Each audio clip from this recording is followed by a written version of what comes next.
For you late filers, we are just about up on 11 days away from having to file those crypto returns and 2025 tax documents. We're going to show you where to find them on four of the exchanges right here, right now on the Ujamaa network.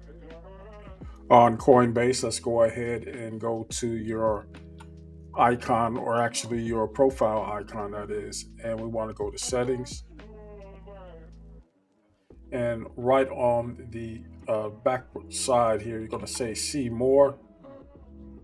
And there's your taxes documents right there. So go ahead and click that.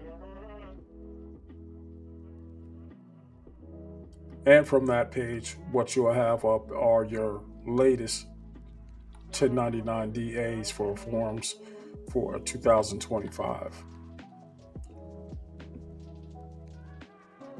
Kraken is pretty much the same thing. Look for your profile icon and go ahead and click on taxes.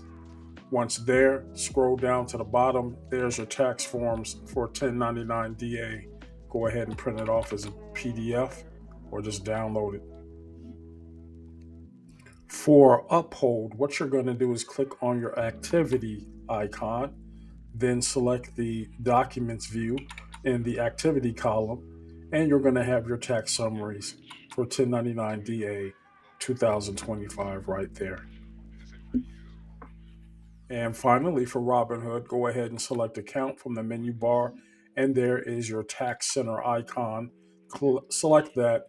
You'll get a CSV file, or you can download your 1099 as a PDF. Very simple process. Everything is right there for you. This saves either you or your tax preparer so much time. Make sure you like this video and just share it to your accountant or your tax preparer, or just bring it with you when you go to one of your tax preparing offices. It saves you a lot of time, a lot of hassle, so you don't have to be looking out for the mail, and it's already there. Just input it, and usually if you save it as a PDF on your phone, you can just send it to them via email. Make life easier for yourself. If you've done any major crypto movements this year, just don't waste time fuddling around with documents. Let me know what you think. Share this content, hit the like button, and I'll talk to you later.